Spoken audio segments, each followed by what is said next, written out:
번째 보름달, 보름이 뜨면 그 바로 이어서 오는 주일이 부활주일입니다. 그러니까 음력에 따라서 매년 이게 부활절에 왔다 갔다 합니다. 여러분, 부활절 하면 생각나는 게 뭐 있습니까? 무할라 빼고 오스트 무할라 이거 말고 아무튼 달걀들 많이 생각하시죠? 부활절 달걀. 한국에서 부활절 달걀만 있어요. 독일에 보니까 부활절 토끼가 있습니다.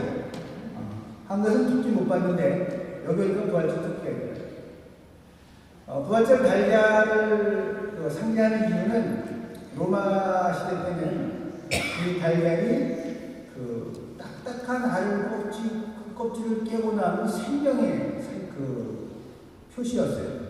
그래서 이제 우리가 죽음을 이기고 새로운 생명으로 태어난다는 그런 의미에서 부활절에서 달걀을 쓰기 시작했어요. 그래서 달걀. 토끼는 사실은 얼마 안 됐어요. 토끼는 원래 이게 다산의 상징이거든요. 그래서 그런 새로운 생명에 많은 그런 용수 숨치는 새로운 생명에서 토끼를 쓰게 됐는데 그건 독일에서 나왔습니다. 16세기에 독일에서 시작이 되었고 18세기에 미국 이민 간 독일 사람들이 미국에서도 그 부활절 토끼를 쓰기 시작해서 미국에서도 그 오스터하이가 있어요. 한국에는 다행히 토끼는 아직 안 들어가더라고요. 달걀만 들어있어요. 그래서 이제 부활절 달걀도 그렇고 부활절 토끼도 그렇고 그 의미가 뭐냐면 새로운 생명입니다. 새로운 생명. 우리가 죽은 듯이 살고 정말 숨죽이고 답답하고 깜깜한 세상 속에서 어둠이 있던 생명이 새 힘을 얻는다. 달걀의 의미고 부활절 토끼의 의미고 부활절의 의미입니다. 그래서 부활절의 메시지는 딱 한 가지예요. 예수님이 죽음에서 부활하셨다. 이것이 부활의 메시지입니다. 그래서 그 기쁨을 같이 나누고 축하하기 위해서 여기 여러분들이 같이 모이셨는데 그 기쁨의 의미를 더 깊이 깨닫고 나누기 위해서 오늘 이 말씀을 같이 나눕니다. 오늘 성경 마가복음을 보면 처음 부활절을 경험한 사람은 남자들이 아닙니다. 그때도 여신교회가 강했어요. 4명의 여자가 12제자들 한 명도 없었습니다. 막달라 마리아, 야고보의 어머니 마리아, 그리고 살로메, 세 여인들. 이미 다른 제자들은 3년 동안 예수님을 따라 나이든 야망의 세월을 뒤로 하고 전부 다 혹시 어떤 위험이 닥칠지 모르기 때문에 전부 다 숨었거나 낙향해버린 그런 상태였습니다. 그래서 이 세 여인들이 안식일 전날 사두었던 그 향품을 가지고 향료를 가지고 시신을 돌보러 가는 중이었습니다. 유대인들은 장사를 지내고 나면 3일 후에 무덤에 갑니다. 왜 그런가 하면 유대인들의 무덤은 그 땅에 묻는 것이 아니고 동굴에 안치를 합니다. 그래서 3일째가 되면은 그때까지 영원히 시신 옆에 떠들다가 3일이 되어서 시신이 썩기 시작하면 음부로 간다고 생각했기 때문에 그 3일째 향료를 가지고 올라갑니다. 예수님을 장사한 다음날은 안식이니까 무덤에 가면 안 되니까 못 가고 그 다음날 꼭 우리들의 그 주일날 아침에 무덤에 가는 것이었습니다. 무덤에 가면서 이 세 여인들은 걱정이 왜? 무덤이 돌로 막혀있거든요. 커다란 돌로 막혀있는데 이걸 누가 치워줄 것이냐 이 돌을 가서 향료로 칠을 하고 해야 되겠는데 누가 이 돌을 치워줄 것이냐 걱정하는데 돌이 너무 커서 세 여인은 대책도 없이 가는 겁니다. 우리 인생길에도 이런 큰 돌들이 앞을 가로막고 있어서 낙심하는 분들에게 오늘 이 부활절의 생명의 소식이 그리고 이 돌을 부르신 능력이 여러분과 함께 하시기를 축원합니다. 이 돌들을 걱정하는 장면은 바로 마가가 이 복음을 기록하는 당시에 교회들이 안고 있던 돌 같은 문제들을 의미합니다. 그리고 이 돌들이 막혀있는 그곳이 바로 하나님의 능력이 임하는 것이고 무덤을 넘어 희망을 주는 부활의 사건이 있었던 것이 바로 부활절의 메시지입니다. 무엇인가 하는 그 해답은, 그리고 그 돌을 굴리시고 희망을 주신 그분이 바로 해답이고 그분이 바로 하나님이라는 사실을 말하는 당시 교회의 메시지로 전해주고 있는 것입니다. 이 돌들은 그 무덤 앞에만 막고 있는 것이 아니라 우리의 인생길을 막을 때도 있고 교회의 길에도 종종 놓여 있습니다. 그리고 성도들의 영적인 삶에서도 이 돌들이 가로막고 있을 때가 있습니다. 누가 이 돌을 치워줄 것인가 하는 질문은 오늘도 이 세 여인과 같이 우리가 던지는 질문이기도 합니다. 이 질문과 걱정을 안고 무덤에 도착한 세 여인 앞에 있는 것은 돌로 닫힌 무덤이 아니라 이미 열려진 무덤이었습니다. 그런데도 불구하고 세 여인들은 예수님의 시신을 찾고 있었습니다. 누가복음 24장 5절을 보면 천사가 그 여인들에게 하는 말이 어찌하여 산 자를 죽은 자 것으로 찾느냐. 어찌하여 산 자를 죽은 자 가운데서 찾느냐. 그는 여기 계시지 않다. 여인들이 자기의 질문과 걱정 속에서 정작 봐야 될 것을 보지 못하고 있는 것입니다. 그 여인들이 그나마 볼 수 있었던 것은 4절을 보면 눈을 들어보니까 누가 돌을 굴려줄까 걱정하여 땅을 보고 오르다가 눈을 들었을 때 볼 수 있었습니다. 예수님도 하늘을 우러러 축사하시고 귀머거리를 열어줄 때도 손가락을 귀에 대고 하늘을 보고 에파다 하고 말씀하셨습니다. 땅만 내려다보지 말고 닫혀있는 돌만 보지 말고 위를 보라고 하는 것입니다. 요즘 여러 가지 신종 직업이 있는데 한국도 그렇고 두바이 그 고층 건물도 그렇고 다른 건 다 뭐 클리마 안 나게 하고 다 자동으로 돌아가는데 바깥에 창문은 자동으로 닦을 수가 없어요. 그래서 건물이 100층이 됐던 200층이 됐던 어떤 사람이 타고 내려와서 닦아야 돼요. 위에다가 건도를 걸고 내려가면서 그 창문을 닦더라고요. 이게 한 100층쯤 되면요 아래가 상상만 해도 아찔하고 발바닥이 오물오물해요. 제가 한 뉴욕에 가서 엠파이어 스테이트 빌딩 올라가는데 엘리베이터가 한 번에 못 올라가더라고요. 두 번 가서 한번 갈아타야 돼요. 내려서 또 타고 내려서 또 타고. 그래서 갈아타서 끝까지 올라가는데 위에서 이렇게 내려다 보니까 발바닥이 오물오물하더라고요. 근데 거기서 내려오면서 창문을 닦는다. 얼마나 힘들겠어요. 이제 새로 신입이 들어와갖고 창문을 닦으려고 하니까 이 사람이 밑에를 보더니 곤도를 타지를 못하는 거야. 달달달달 떨려고. 그러니까 그 고찰이 뭐라고 하면 위를 봐, 위를. 아래 보지 말고. 아래 보면 정신없어서 못하고 위를 보라고. 근데 그 말을 듣고 위를 보니까 몇 개 없잖아요. 아래 안 보는데 위만 보고 닦으면 되는 거예요. 책을 닦는 새끼 밑을 쳐다보냐고. 위를 보라고. 걱정 의심한다고 해결될 수 있는 일은 하나도 없습니다. 위를 보라요. 큰 돌을 보지 말고 그 돌을 움직이시는 하나님의 능력을 봐야 되고 땅을 보면서 걱정하지 말고 그것을 해결할 수 있는 능력의 손길을 바라봐라. 그래서 이제는 그 커다란 삶과 죽음을 가로막고 있던 그 커다란 돌이 이제는 부활의 증거하는 돌이 되었습니다. 여러분들의 삶의 문제가 여러분들의 믿음의 증거가 될 수 있기를 바랍니다. 우리의 앞길을 갖고 갔던 그 커다란 돌들이 하나님의 능력의 증거가 된 여러분들이 되시기 바랍니다. 사실 죽음에 이른 사람들, 그 장면을 보았거나 또는 정말 위험한 수술대에 누워보신 분들은 이게 죽음과 어렴풋이 좀 느껴볼 수 있어요. 그거 쉽게 떨쳐버리기가 어렵습니다. 오늘 보면 3일 만에 부활하셨다고 했는데 성경에 등장하는 여인들도 그 돌아가시는 장면을 보았기 때문에 그거 처참하게 돌아가셨잖아요. 십자가부터 다 봤잖아요. 그러니까 그분이 살아나신다는 것을 생각하기가 어려워요. 분명히 피를 쏟고 다시 돌아가셨거든요. 그러니까 또 살아야 되는 걸 상상하기가 어려워요.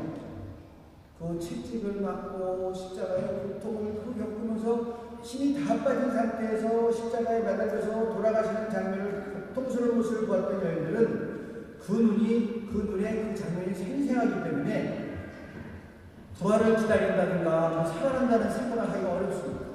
그저 당장 시신을 수습해야 되겠는데 누가 그 큰 돌을 치워주겠느냐 이것만 생각을 하는 거예요. 부활절 아침 죽음에서 부활하신 일을 누구나 믿을만하게 말하는 게 참 힘든 얘기입니다. 오늘 질문처럼 누가 그 돌을 굴려줄 수 있을까 하는 질문은 사실 현실적인 질문이죠. 우리도 살면서 수없이 그런 질문을 하면서 삽니다.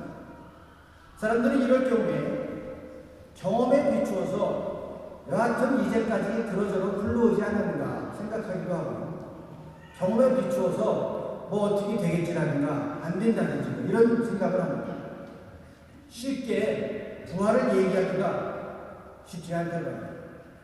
정말 오늘 같은 이 세상에서 이 금과 이하의 일들도 이 돌들을 치기 위해서는 천사라도 와야 되는 건 아닌가 하는 생각을 합니다. 그리고 겁내지 말라는 위로의 말을 해줄 때가 된 것이 아닌가. 이제는 좀 겁내지 마라. 신문을 봐도 방송을 들어도 이 세상이 어찌 되느라 걱정과 우려가 그치질 않습니다. 천사가 겁내지 말라는 그런 얘기 그거 듣고 그냥 편안하기에는 세상이 참 끔찍해졌고 돌을 굴려줄 천사를 생각하지 않을 수가 없습니다. 그러나 우리가 주시는 단호한 메시지는 그는 여기 계시지 않다. 예루살렘 성지순례 가서 그 예수님이 부활하신 동굴에 요 문장이 써 있습니다. He is not there. 근데 그걸 보는데 왜 이렇게 가슴이 벅차는 거예요? 그는 여기 계시지 않다. 제가 그 성지순례를 다녀온 이후로 부활절에 요 구절만 읽으면 가슴이 뜹니다. 그는 여기 계시지 않다. 살아난다. 여러분들의 삶의 문제가 여러분들을 쓰러뜨릴 수 없다고 하는 거예요. 여기 없다는 거예요. 그 문제가 우리의 삶을 망가뜨릴 수 없다고 하는 것입니다. 이게 부활의 신입니다. 이 돌들이 나를 막을 수 없다고 하는 것입니다. 이게 부활의 신입니다. 하늘을 보고 그분의 능력을 보고 부활하시는 주님을 보면서 다시 한번 새로운 생명을 체험할 수 있게 바랍니다. 오늘 부활절 메시지가 예수님이 부활하셨다 이거였다면 성경은 오늘 16장 6절에서 끝나야 됩니다. 부활하셨다. 그런데 더 계속되죠. 그가 부활하셨다는 거 왜 무슨 말이 필요할까? 근데 7절을 보면 가서 전하라 하는 임무가 주어집니다. 가서 제자들과 베드로에게 말하기를 예수님이 그들보다 먼저 갈릴리로 가실 것이니 말씀하신 대로 거기서 그를 볼 것이라고 하라. 전하라는 것입니다. 예수님께서 부활하신 예수님이 갈릴리로 가신다 이런 말씀입니다. 갈릴리가 어딘가요? 예수님이 가장 많이 활동하셨던 지역이죠. 예루살렘 성지순례를 가고요. 예루살렘은 정신사나워요. 어디 가는 데마다 잡상인들 듣고 또 이 사람들이 한국말이에요. 일부리 싸다 그러는데 진짜 집중하기 힘들어. 어디나 가나 한국말로 다 해요. 한국 사람들이 잘 살구나 보지. 꼭 일불 싸다 두 개 이러면서 아이고 정신이 하나도 예루살렘 맨날 그래요. 근데 갈릴리를 탁 내려가면요. 야, 예수님의 마음의 고향이었겠다 그런 생각이 듭니다. 그 봄에 가면은 호수도 아름답지만 그 꽃들이 피기 시작하는데 갈릴리 호수가 참 아름답습니다. 그 갈릴리는 아름답기도 하지만 예수님이 가장 많은 활동을 하실 때예요. 예루살렘 성에는 며칠 안 계셨어요. 그리고 예수님의 거의 모든 활동은 갈릴리에서 하셨거든요. 근데 예수님께서 부활하셔서 내가 갈릴리로 갈 테니까 거기서 만날 줄 알고 기다려라. 그분이 여기서 병 고치셨죠. 세리야 죄인들과 함께 식사하시고 불러주셨죠. 예수님을 통해서 계시신 하나님의 사랑이 나타나는 것이 바로 갈릴리였습니다. 그래서 부활의 메시지는 예수님이 죽음을 이기고 부활하셨다. 그분은 사랑의 하나님입니다. 그와 더불어서 또 하나는 뭐냐면 세상으로 가라 하는 메시지입니다. 오늘 무덤가의 여인들은 제자들과 베드로에게 가서 예수님께서 먼저 갈릴리로 가실 것이라고 알리라 하고 세상으로 보내졌습니다. 무덤에서 서성거리면서 예수를 찾을 필요가 없다. 이제 세상 속으로 들어가라는 말씀이었어요.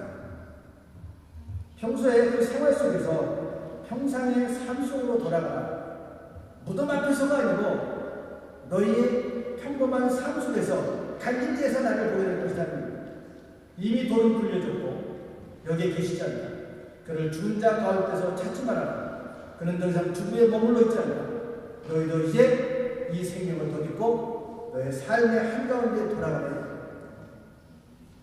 여러분, 우리에게 주시는 부활의 메시지는 주님이 부활하셨다는 것과 더불어서 그 부활 신앙을 가지고 이제 세상 속으로 돌아가는 거예요. 그 갈릴리로 가라. 자, 여러분들이 돌아가야 될 갈릴리는 어디입니까? 내가 이 부활의 신앙을 들고 들어가서 믿음으로 변화시키고 이겨야 될 바로 나의 갈릴리는 어디입니까?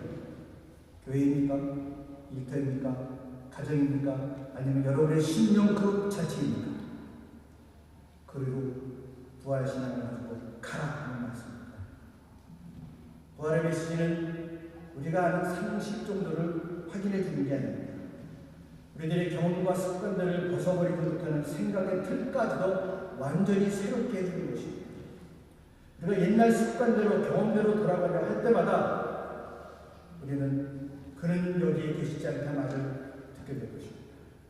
그는 여기에 계시지 않다. 주님을 찾으러 이 무덤에 다시 오지 말아라 이랬거든요. 너의 삶 속에 들어가서 너의 갈릴리에서 거기서 주님을 만나는 것입니다. 점점 쌓여가는 여러 가지 경험들, 갈등들, 세상에서 일어나는 여러 가지 곤고한 일들, 나의 삶 속에서 일어나는 가정의 문제, 재물의 일, 여러 가지 소원해진 일, 형제 또는 교우들의 관계 모두 세워줄 수 있다고 하는 것입니다. 우리 앞에 가로막힌 기가 막힌 돌처럼 생각되는 모든 일들을 우리의 힘과 능력으로서가 아니라 우리가 우리의 삶 속에서 부활하는 모습으로 다시 살기를 원하시는 하나님께서 그 돌을 치워줄 것이라는 것입니다. 치근한 마음으로 병자를 치유하시던 그 사람은 하나님이 우리와 함께 사랑으로 동행하실 것입니다. 그 부활하신 주님께서 나의 갈릴리에서 나와 함께 동행하며 일하실 것이라는 것이 부활절의 메시지입니다. 그러면 우리가 우리 삶의 중심을 우리가 잃어버린 것을 아쉬워하고 안타까워하며 두는 것이 아니라 새롭게 시작하는 미래를 바라보는 것입니다. 어디든지 이 돌이 막힌 곳은 다시 시작할 가능성이 있는 것입니다. 우리의 힘은, 우리의 희망은 이 돌 뒤에 있습니다. 끔찍한 괴로운 일 때문에 눈을 감고 세상에 등을 돌리는 것이 아니라 다시 생각을 모으고 마음을 모아보는 것입니다. 그리고 스스로도 새롭게 시작해보는 것입니다. 그런데 이 전하라는 말씀에도 새 여인들이 곧 전하러 간 건 아닙니다. 무서워서 뛰쳐나와가고 전할 생각을 합니다. 무덤에서 도망하였다. 그들은 벌벌 떨며 넋을 잃었다. 그들은 무서워서 아무에게도 아무 말도 하지 못했다. 왜 그랬을까? 누구도 그렇게 쉽게 다시 돌아가서 갈릴리로 돌아가서 이런 일을 전하려 하지 않았다고 하는 것입니다. 왜? 두렵고 떨리는 일이요? 무슨 일을 당할지 모르는 일이었기 때문입니다. 갈릴리는요, 이름이 셋입니다. 여러분, 갈릴리라고 그러지만 누가 보고 오자고 하면 게네사렛 호수라고 그러고요. 또 디베랴 광야라고 세 가지 이름이 나옵니다. 그 이름처럼 그 동네는 참 험악한 동네예요. 뭐 영자가 했다가 미야코가 됐다가 뭐 이렇게 이름이 일본어가 됐다가 러시아가 됐다가 한국어 내가 그 한 사람의 이름이 한반도의 역사를 얘기해 주는 것처럼 이 지역도 원래는 갈릴리였다가 시내의 지배를 받았더니 게네사렛이 되었다가 로마의 지배를 받았더니 디베랴가 됐다가 지배하는 이 나라가 다를 때마다 이름이 바뀐 지역입니다. 정치적인 변화가 있을 때마다 이름이 바뀌었고 그만큼 또한 많은 문제를 가지고 있는 지역입니다. 그리로 가라고 하시는 것은 그리로 부활은 예전에 잃은 것을 회복하는 것뿐만이 아니라 새로운 시작입니다. 이제 그 갈릴리로 가서 세상으로 가서 새롭게 시작하는 것입니다. 얼마 전에 독일에서 개봉된 영화 중에 독일 영화 마야kon디우스라는 영화가 있었어요. 뭐냐면 여러 가지 교파 중에 칸토리안이라고 하는 그런 교파가 있는데 이건 바티칸으로부터 이렇게 정죄를 받은 파문을 당해서 수도원이 딱 두 군데밖에 없어요. 독일에 하나 있고 그다음에 이태리에 하나 있고. 근데 독일에 있는 수도원이 점점 어려워지니까 생긴 그 고지식한 원장이 그만 이제 돌아가시고 그 다음에는 재정에 심각한 문제가 생기고 원장이 사망하게 되니까 결국은 3명의 수도사들이 교단의 오물인 규범집을 가지고 이제 마지막 남은 이탈리아의 수도로 전해가는 거예요. 걸어서 가는 거예요. 3사람의 수도사인데 하나는 좀 노라본 벤노, 시골 농부 같은 출신의 타실로, 그리고 아기 때부터 수도원에서 자란 아르보라고 하는 3명의 수사가 이제 독일 수도원에서 이태리 수도원까지 걸어가는데 생기는 일이에요. 그 가는 과정에서 각자의 4명이 존재하던 그런 수도원에서 보지 못하는 자기를 만나게 됩니다. 그 약한 부분들이 마치 리트머스 시험지처럼 자기들의 숨겨진 모습들이 드러납니다. 타실로라고 하는 수도사는 30년 만에 어머니를 만난 뒤에 시골 농부의 삶을 선택하면서 이탈하고, 벤노는 제수잇의 그런 너무너무 희귀한 학문적인 자료를 보고 지식욕과 명예욕에 빠져서 그 제수잇 성당에 머물러 버립니다. 아르고는 아주 이쁜 여자 기자를 만나고 아름다운 사랑에 빠집니다. 그래서 이 세 수사가 이태리를 가는 동안 전부 딴 길로 가게 됩니다. 노숙자가 되기도 하고 뜻하지 않게 만취 상태에 빠지기도 하고 결국 그들은 자기의 마음속에서 우러나오는 소리에 귀 기울입니다. 세 수도사는 결국 나중에 다시 자기들의 뜻을 새롭게 발견하고 뜻을 합쳐서 그 예수의 신학교를 탈출해서 그들의 목적지를 향해서 발길을 돌립니다. 세상을 만나면서 요동쳤던 욕정과 아련함을 뒤로하고 가야 할 길을 서둘러 갑니다. 몬테체몰리 그 이태리 수도원에 도착한 그들은 이태리 프란치스카 수도사들과 함께 감사의 찬양을 드립니다. 그 세 수사는 그래서 천신만고 끝에 이태리 수도원에 도착했는데, 어릴 때부터 수도원에 살았던 가장 젊은 아르고라는 수사는 그 아가씨한테 소포를 받습니다. 그리고 결국 한 사람은 수도원을 떠나게 됩니다. 두 수사와 벤노와 타실로는 어린 수도사의 설정을 그대로 존중하고 받아들여주고 눈물을 머금고 같이 마지막 찬송을 부릅니다. 떠나는 자와 남은 자가 구분되지만 그들은 자기가 있을 자리를 마음으로 받아들입니다. 독일 말에 알레스 오르둥 오르니가 있죠. 다 질서가 있는 소리죠. 다 제대로 됩니다. 그대로 번역하면 모든 게 제자리에 있다는 소리입니다. 있어야 할 자리에 있는 것. 가라 하고 명하고 갈릴리가 우리가 있어야 할 자리라고 하는 것입니다. 무덤 앞이 아니라 굴려진 돌문 옆이 아니라 있어야 할 자리에 있는 것. 그것이 바로 우리에게 주시는 부활의 메시지입니다. 이 부활의 기쁨과 능력과 소망을 안고 이제 내가 있어야 할 자리에 있어야 됩니다. 그것이 여러분들이 가정이 되었든 공부하는 자리가 되었든 일터가 되었든 그 자리에서 사람도 사물도 자연도 마찬가지입니다. 그러면서 주신 마지막 말씀은 주님이 먼저 가셔서, 내가 가면 내가 기다려서 오는 것이 아니라 그분이 먼저 가셔서 우리를 기다려 주신다는 말씀입니다. 그 자리가 바로 내가 갈 자리고 내가 있어야 할 자리입니다. 그분은 나의 삶에 먼저 오셔서 준비하시고 동행하시고 그 부활의 소식이 있기에 우리는 다시 우리의 삶의 현장에서 새롭게 새 희망을 가지고 시작할 수 있습니다. 바로 우리의 삶 속에서 우리의 갈릴리에서 우리는 부활하신 그분을 뵙게 될 것입니다. 우리는 달력을 갖고 1월 3월하고 부르는데 인디언들은 그렇게 부르진 않는다. 느끼는 대로 1월은 추워서 견딜 수 없는 날. 또 그 다음은 마음의 깊은 곳에 머무는 날. 이렇게 이름을 붙였어요. 4월은 뭘까요? T.S. eliot는 4월은 잔인한 날이라고 했지만 인디언 부호들은 이렇게 얘기합니다. 생애의 기쁨을 느끼게 하는 날. 이렇게 얘기합니다. 사랑하는 성도들, 부활을 맞아 우리에게 주신 그 갈릴리에서 생애의 기쁨을 만나는 귀한 저희가 삶이 되시길 주님 이름으로 간절히 축원합니다. 기도하시겠습니다. 부활의 소망을 주시고 우리의 삶의 끝에서도 계시는 주님을 만나게 하시니 감사합니다.